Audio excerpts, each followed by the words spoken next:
it is hot. You already know what this is. This is a Fujifilm X-H2s. Whoa, it is light. Wow. It feels like there's nothing in here, which is the craziest thing because obviously there's something in here, but it just feels so light. No diodes, you know, compared to my Fujifilm X Pro 3, it looks super sick, right? Feels super nice here.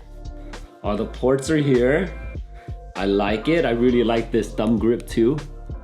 Nice little texture feel. It actually feels nice using it as well. Super dope, nice features, controls.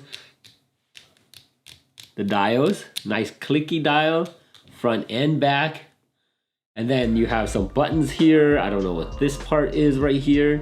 We'll figure it all out. The eye cup, nice and soft. There are 7 custom buttons. Just looking at it, I kind of already know what I want to do with it, but I have to set it up to really figure it out. And this one is the X-H2s. It's probably right here too. It's a cool little screen here. There's no battery in here, so it's not gonna turn on, but it is super nice to have that. Then you can have a spot for vertical grip if you really need to right here. Take off that cap. You got one SD card, one CF Express B. The CF Express B card might be kind of tough because I like just plugging my SD card into my laptop and just edit straight from there. The CS Express Type B, I gotta bring a dongle for that, and sometimes I just don't want to bring that dongle, you know? Anyways, full HDMI, a full one, which is super nice. I always like full HDMI. That's the one thing I didn't want to get about Canon is like, they're still using like micro or mini HDMI when their camera is the biggest camera out there compared to like Sony, Fuji, you know, Panasonic, even Nikon's. Canon cameras are big, and I would expect something like that would have a full HDMI. Come on, it just makes things so much easier. It's like going to USB Type-C. Just do the full HDMI. Mic jack, right up on top. Headphone jack, right below it. I like that they have their own doors, okay? So I don't open this top part and then have to open the bottom one when I don't need it. The cool part about it is that with this flip out screen and the microphone port is right on top, which means it's not blocking it at all. Nice, because I do record myself, so I need to see myself, and if the microphone port is like blocking half my screen, it's just not gonna be nice. So the fact that it has that, that's like a must nowadays, a must have for all cameras. Don't you guys agree? You have a USB Type-C for charging your batteries. I'm not gonna lie to you, I am probably gonna be using that all the time. I like charging my cameras with USB Type-C. I have it with me all the time, and when my camera's running low, I just plug it in instead of bringing a battery charger. The battery charger will probably stay at home or my warehouse, and that's it. It's just gonna stay there. Oh, cool. This dial right here, I just figured out that, okay, when you're turning it, you know, it works, but if you wanna lock it so you don't accidentally turn it, that lock feature is pretty nice to have. I don't wanna accidentally turn it to like a different custom button and then realize, oh crap, I really want it to be on custom 1 instead of custom 2, and when did it change or how long was that ago? Just lock it and I'm set. In here, we do have also manual, okay, and then automatic mode. I can't see from this upside down. Manual, aperture, shutter speed, automatic, and then it has filters, and then video. I don't know what that filter is, but we'll figure it out later. The buttons in the back, trash buttons up here, play buttons here. Then you have, where's the Q button? You know? There's a Q button. Oh, here it is. That's like the FN buttons for Sony. And then on top you have white balance, which is nice. ISO is right there. The record button is slightly small, but let's say, if I were looking at it, vlogging style, I can see the record button, which is nice because it's not hidden on top. I can see it right there.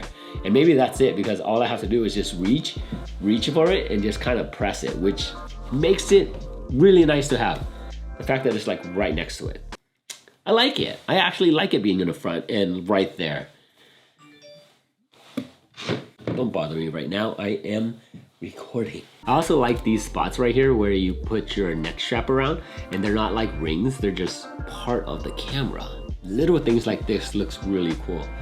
Either way, you guys, this one looks exactly like the X-H2, or so I've been told. I don't have an X-H2, but it's supposed to be exactly identical. This one's the video version. The other one, the X-H2, is the photo version. This one is the X-H2s, which is video. Okay, lower megapixels, but a lot better video features. All right, let's see what else is inside the box. We got cables. This is probably the charging cable.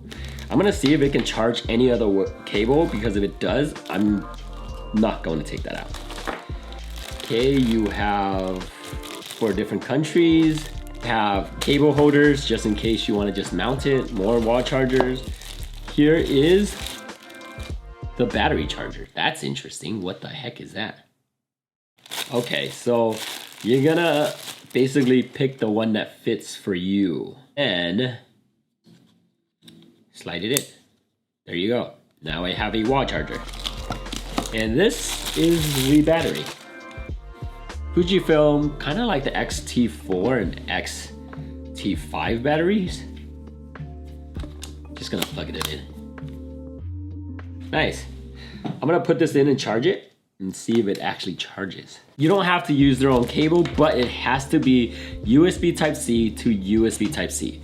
It cannot be USB Type-A to USB Type-C. It's just not strong enough. So just make sure that if you are going to charge it via cable, that it's a USB Type-C to C. Anyways, look at this cool strap. It says Fujifilm. It's a really nice looking strap. Too bad I don't use camera straps like that. I have my camera strap and that's pretty much all I'm gonna use. I don't need to open that, so that's gonna just stay inside the box. Screen flips out so nicely. They also have these little ports right here, screws right here, that you can put in a fan if you wanted to. They do sell that. So if you're recording in 6K and your camera kind of gets overheated, you can put a fan in there and it will just continuously record for a longer time. The little LCD screen right here looks super nice. You can totally tell everything just by staring at it. Just looking at it real quick and you can see what shutter speed you're at, f-stop you're at, ISO, even your film look. And I love these buttons. These are all set up perfectly. So right now, as default, this front button right here sets the balance of the camera, making sure that it's leveled. And then this button up here is eye detection. You can set it on and off. It's perfect. Exactly what I would want to do if I were to set these custom buttons myself. And then the Q button, and then you also have all these ups and down features right here, and they're already all set. And to be honest with you, I like all of them. There isn't one that I think I'd switch out right now because I use all of them just the way they are. So kudos to Fuji for picking the right ones. Menu system in this camera is just like every Fuji camera that you own, which is super nice because then you know where everything is. I will probably set this exactly like my X Pro 3. For photos, it's gonna be the same thing for the X Pro 3. If you guys are interested in my settings for photos, let me know in the comment below and then I can make a video on how I set the photos. But for video, this is strictly a video camera, which means I will have to play around with the video and making sure that I get it all dialed in. And then I can make a video about that too. It does have better dynamic range than the X-H2. It does also has less rolling shutter. And then one of the biggest thing that I picked this one over the X-H2 is that it has open gate. So open gate is something that I just learned about, so I don't know much about it. It's a long description, but Photo Joseph did a really good video about it, so I'll link it in the description. Check it out, you'll understand what I'm talking about. Other than that, this camera does shoot photos, which is super awesome. 26 megapixels, and I will be using it as a hybrid camera. I won't be taking pictures right now or recording any videos because I don't have a lens on it yet. The next video, you guys will see everything on here. So make sure you subscribe and stay tuned for future videos on this camera.